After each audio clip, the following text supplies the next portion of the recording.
Buenos días a todos, bienvenidos, un gusto verlos, muchas caritas por aquí conocidas.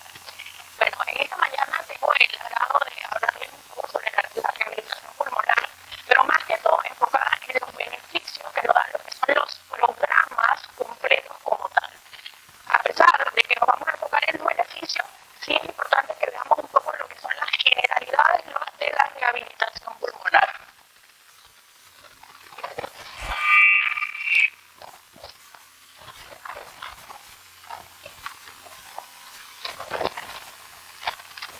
Bien, antes de pasar a lo que es rehabilitación pulmonar, es muy importante que conozcamos los términos por separado.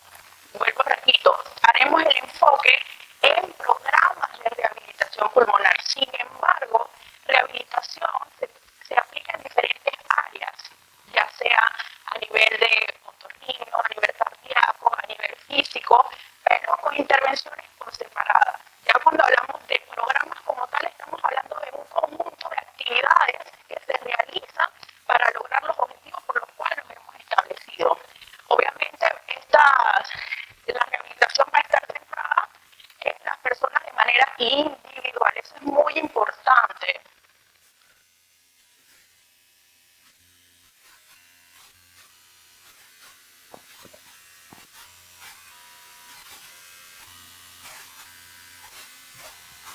Ahora, como les estaba comentando, es muy importante que esto se haga de manera individual, ya que no todos los pacientes tienen las mismas afectaciones y en eso se va a basar lo que vamos a establecerles. La rehabilitación obviamente va a permitir que estos pacientes tengan una independencia, así como la autonomía al realizar o volver a su función a como estaban normalmente.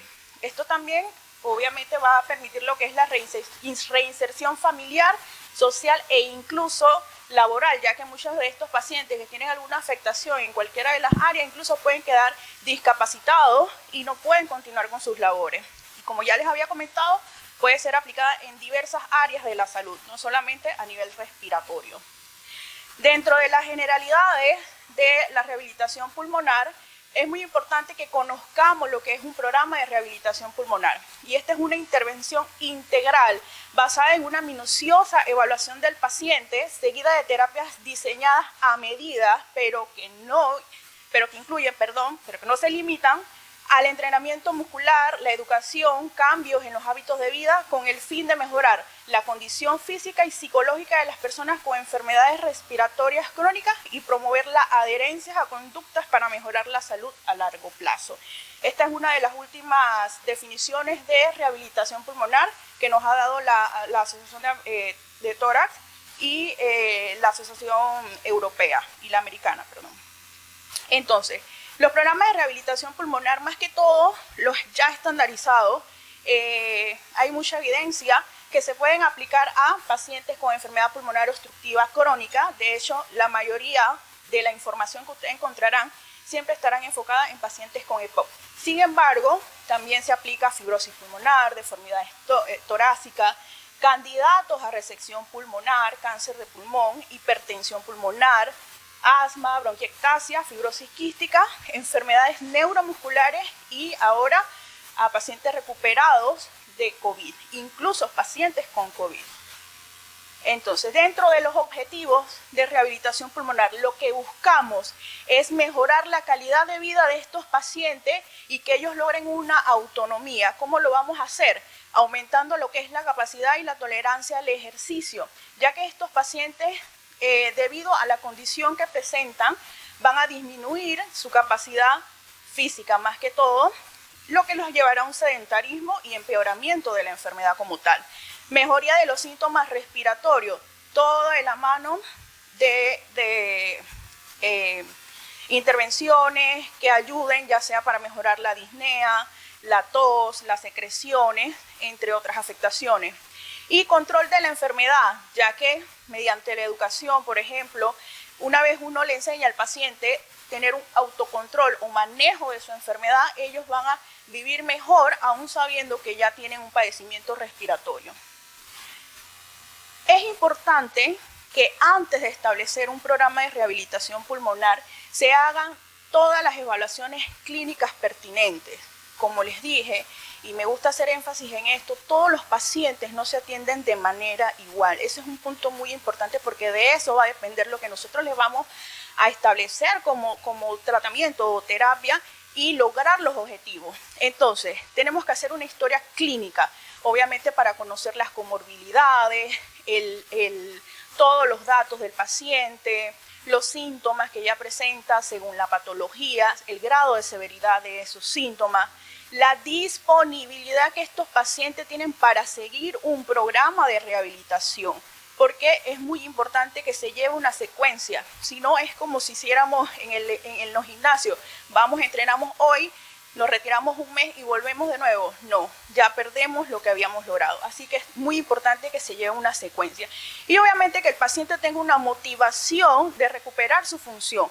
¿Por qué? Porque si él no está motivado, podemos hacer todas las maniobras posibles. Y si el paciente no pone de su lado, no se van a lograr los objetivos. Exploración física, importante, el patrón respiratorio, el patrón que maneja nuestros pacientes EPOC, por ejemplo, cómo lo voy a intervenir, cómo está en ese momento. Los pacientes con fibrosis pulmonar, diferente también, todas estas cosas son importantes. El estado nutricional, si ese paciente tiene sobrepeso, si está bajo peso, cómo es su estilo de alimentación, si tiene deformidades esqueléticas, por ejemplo, escoliosis, afectaciones en articulaciones, que hay que tomar en cuenta al momento de hacer alguna intervención o tratamiento o terapia. La valoración funcional respiratoria, claro está, como sabemos no todos los pacientes tienen a nivel de las pruebas respiratorias los mismos patrones, entonces debemos saber dónde están, cuál es el grado de severidad, por ejemplo, en un paciente asmático, un EPOC, así como la fibrosis pulmonar. Entonces, en base a ello, con las pruebas respiratorias, ya podemos tener un conocimiento y hacer un enfoque en la parte de los tratamientos respiratorios. La valoración de la capacidad del ejercicio me va a decir dónde está la condición física de mi paciente, cuál es su tolerancia. Entonces, así yo establezco la parte de entrenamiento muscular o física, que es lo que mayormente va a mejorar la parte de la tolerancia al ejercicio. Y obviamente en base a ello, a manera comparativa al final del programa, yo puedo saber dónde estuve, dónde llegué, lo logré o no. También tenemos la valoración de la fuerza muscular. Aquí vemos, hay un sinnúmero de, bueno, no un sinnúmero, hay pruebas que se utilizan para evaluar la fuerza muscular periférica, pero esa parte ya más que todo sería a nivel de fisioterapia o el área de ortopedia. Pero desde el punto de nosotras como terapeutas o del área de neumología, vamos a evaluar principalmente lo que es la fuerza de los músculos respiratorios. Para eso utilizamos la PIMAC y la PEMAC, para medir fuerza muscular inspiratoria y la expiratoria. La valoración nutricional, como ya les había comentado, obviamente vamos a ver allí el índice de masa corporal, si hay bajo peso, poco peso, también cómo está la masa muscular y la masa grasa. La valoración de la disnea, obviamente, debemos saber cómo este paciente, al realizar alguna actividad, ya sea una simple caminata, si se afecta la disnea. Entonces, obviamente, vamos a utilizar cuestionarios o escalas específicas para evaluar. Y la valoración de la calidad de vida, que es muy importante, a pesar de que nosotros vamos a enfocarnos en tratamientos respiratorios, digamos así, es muy importante saber cómo está la condición en cuanto a la vida o las actividades diarias de estos pacientes, cómo se comportan los síntomas, cuál es el impacto de la enfermedad en su ambiente, en su entorno, digamos que social, incluso familiar, personal, amoroso, y más que todo en actividades, ¿no? Si realizan actividades, qué tipo de actividades, si ya no las realizan, o sea, a cuál punto, desde dónde está el sedentarismo, más que todo, si están sedentarios. Entonces, bien, en base a todo lo anterior, viendo las evaluaciones, es muy importante que al hacer el programa de rehabilitación pulmonar, nos enfoquemos en todo lo que debemos mejorar. Y para eso están todos los componentes que se incluyen en un programa de rehabilitación pulmonar. Como más importante, considero yo, está la educación, ya que a través de ella le vamos a enseñar a los pacientes. Primero, le vamos a enseñar lo que son el autocontrol, el automanejo, conocer la enfermedad.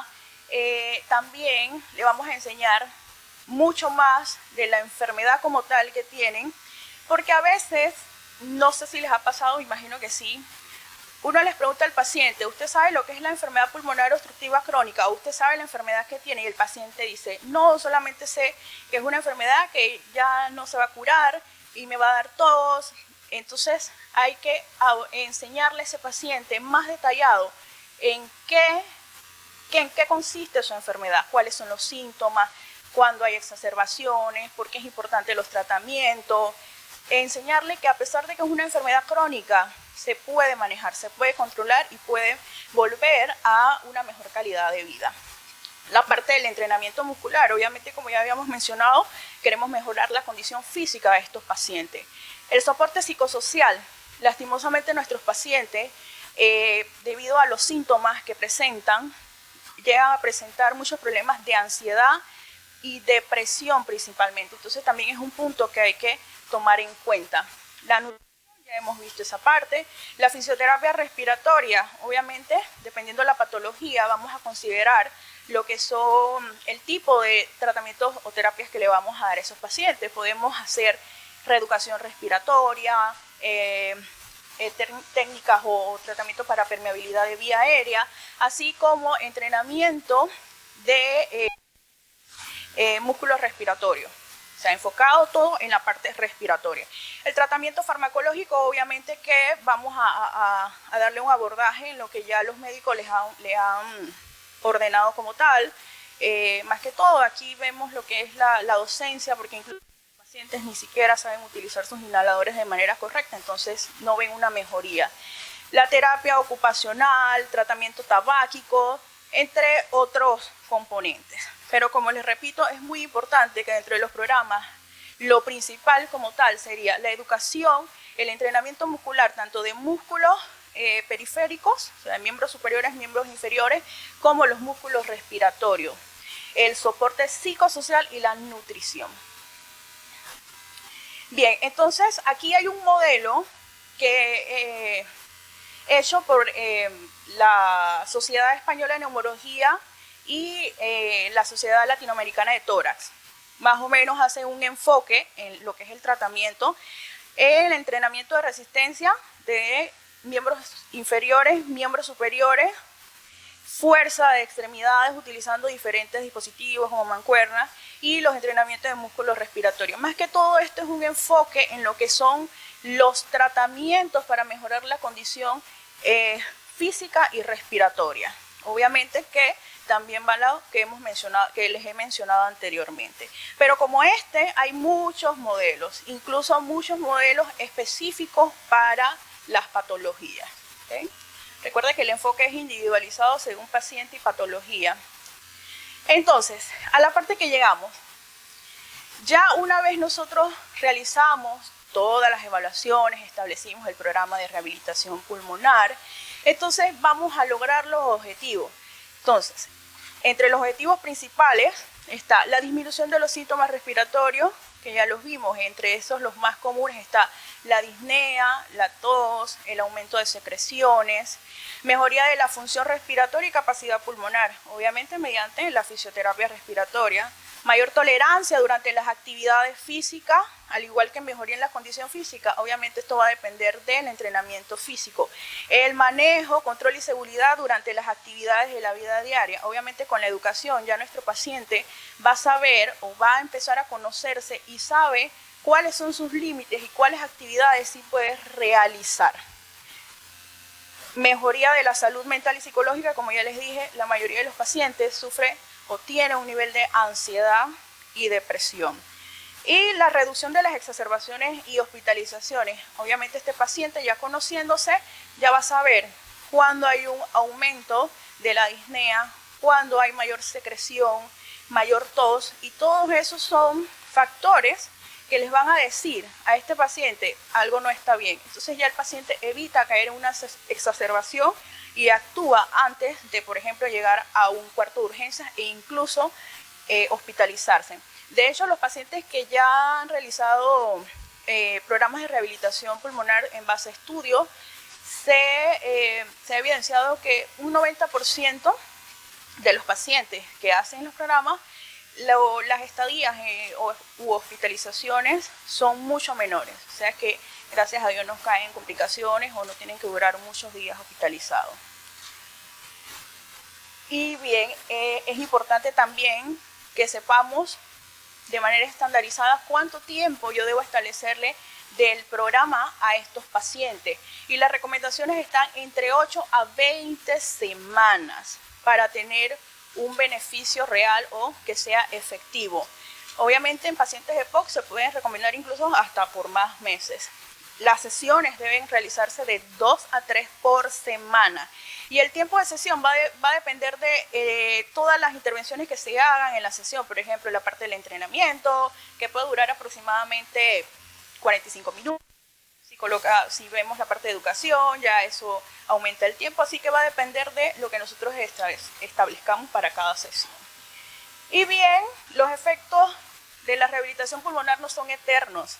Lastimosamente no funciona así. Hay evidencia de que los efectos se van perdiendo alrededor de 1 año a 2 años. Obviamente eso va a depender del tiempo en que hayamos hecho el programa. Entonces, igual hay unas recomendaciones para tratar de mantener esos efectos a largo plazo. Entonces, entre eso están los programas sucesivos de rehabilitación pulmonar. O sea que el paciente puede continuar con sesiones de rehabilitación. Emplear herramientas para incentivar la actividad física luego finalizada la rehabilitación pulmonar. Le vamos a decir a los pacientes que deben seguir con actividades físicas en su casa.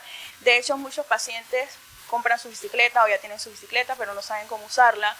Compran sus mancuernas y como ya ellos prácticamente han aprendido cómo era su entrenamiento, ellos pueden seguir con sus sesiones en casa, obviamente evaluando los síntomas, signos, si hay una disminución en la saturación, afectación de alguno de los signos vitales, pero todo eso obviamente se los enseñamos nosotros.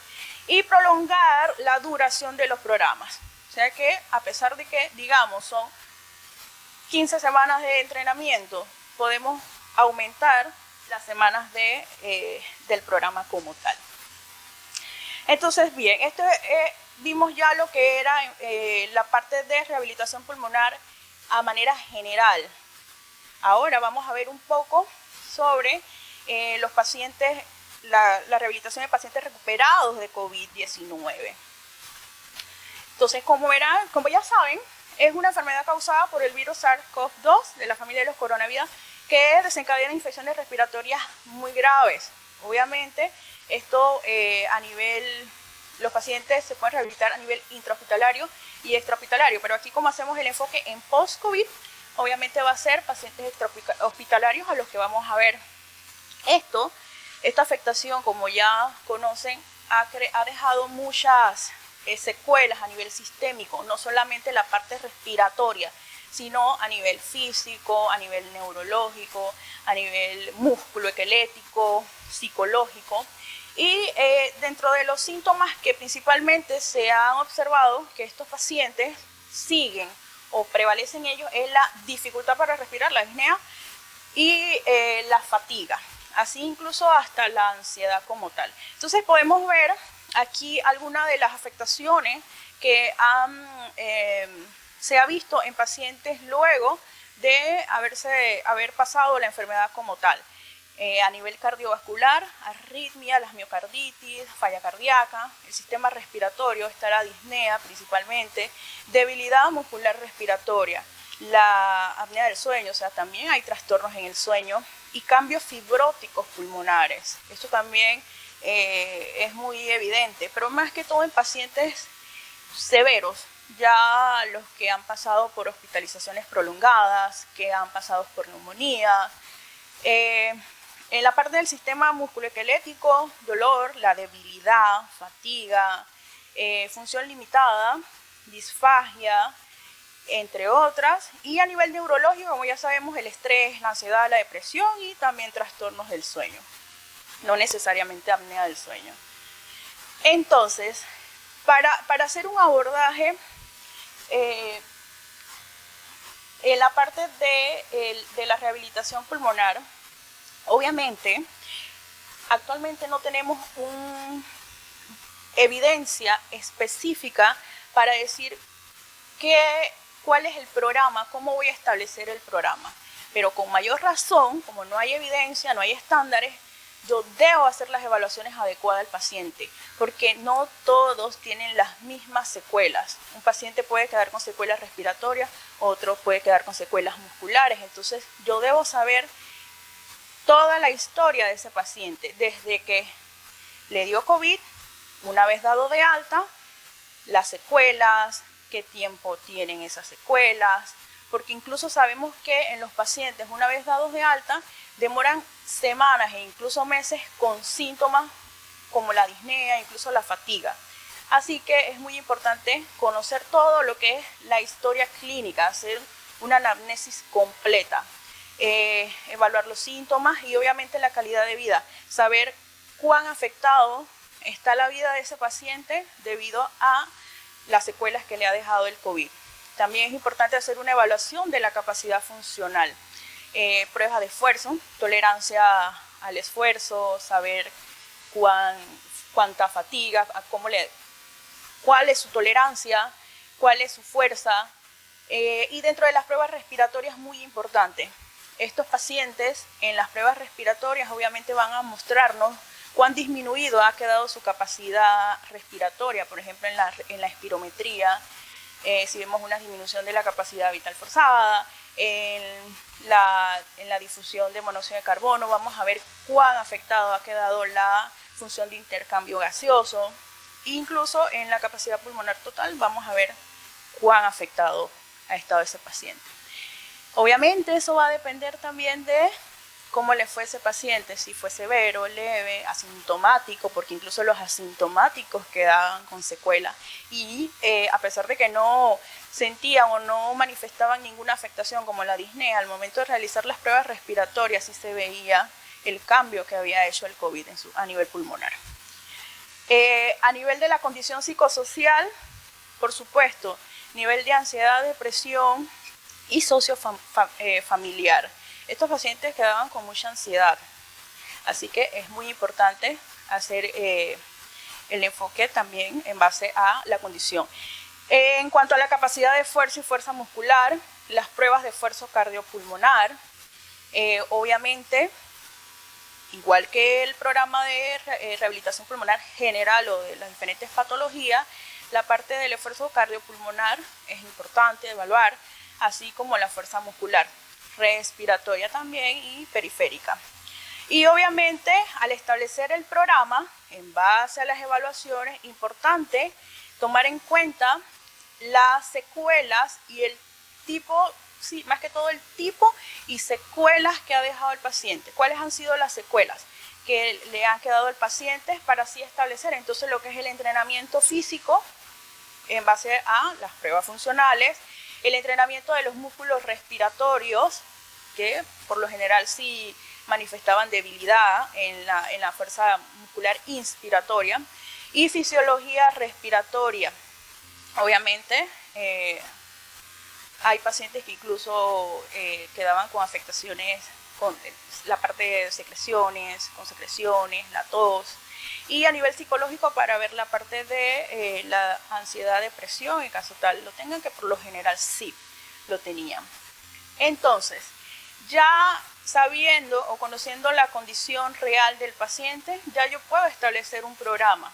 Entonces, enfocado, muy similar a los demás programas.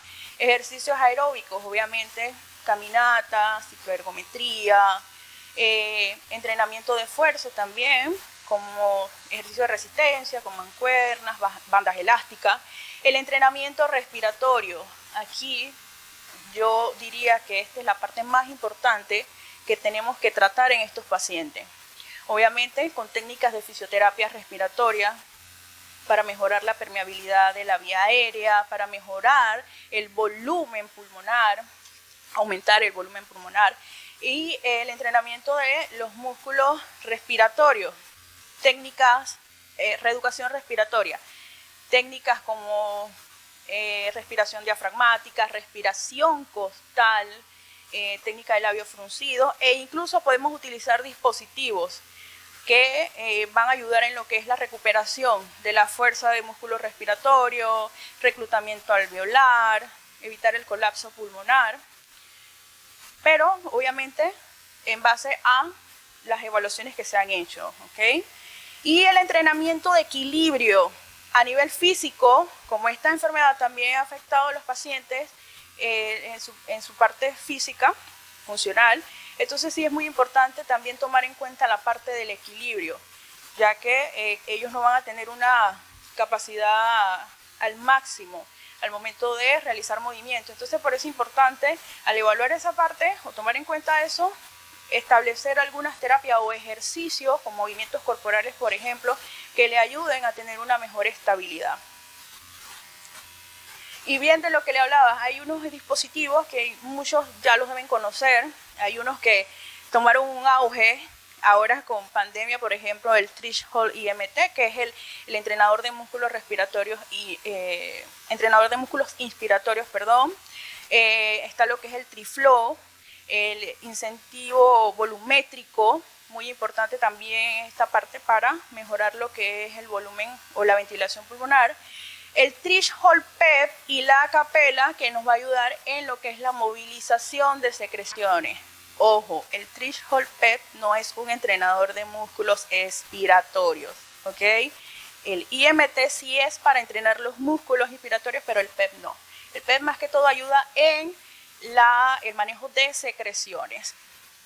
Quizás hay muchos más, pero yo puse los básicos. Entonces, una vez establecido el programa, al igual que los demás, vamos a lograr nuestro objetivo. De dónde partimos, a dónde queremos llevar a nuestro paciente y lo ideal es que lo logremos, ¿no? Vamos a aliviar la sensación de la disnea, vamos a controlar la parte psicosocial, la ansiedad y la depresión, mejorar la disfunción y la debilidad muscular por los entrenamientos físicos, mejoría y preservación de la función pulmonar. Como ya les dije, estos pacientes tienen una disminución en su capacidad respiratoria o función respiratoria, entonces vamos a mejorar y hacer que se conserve o se preserve esa función respiratoria. Estos pacientes, muchos, debido a la severidad o afectación que les causó el COVID o las secuelas que le haya dejado, muchos quedaron discapacitados y tuvieron que dejar de trabajar. Entonces, obviamente, al recuperarse, vamos a lograr que estos pacientes se reintegren. Reducción de la mortalidad, así incluso como de comorbilidades. Y, en fin, o lo principal, mejorar la calidad de vida de estos pacientes. Entonces, algunas consideraciones finales, tanto para la rehabilitación pulmonar general, de patologías comunes ya estandarizadas del programa, como las de post-COVID, es importante realizar la evaluación clínica completa, previo al programa y según patología. Obviamente, como ya sabemos, nosotros entramos en esta parte, no solo el médico, nosotros tenemos que hacer las evaluaciones pertinentes. Establecer plan de entrenamiento según resultados de pruebas. No todos los pacientes tienen la misma condición o tolerancia, así que es muy importante, en base a esas pruebas, establecer el programa para ese paciente de manera individualizada. El programa de rehabilitación pulmonar, bueno, lo que hice, debe ser individualizado y supervisado. Ojo, no podemos dejar a nuestro paciente solito.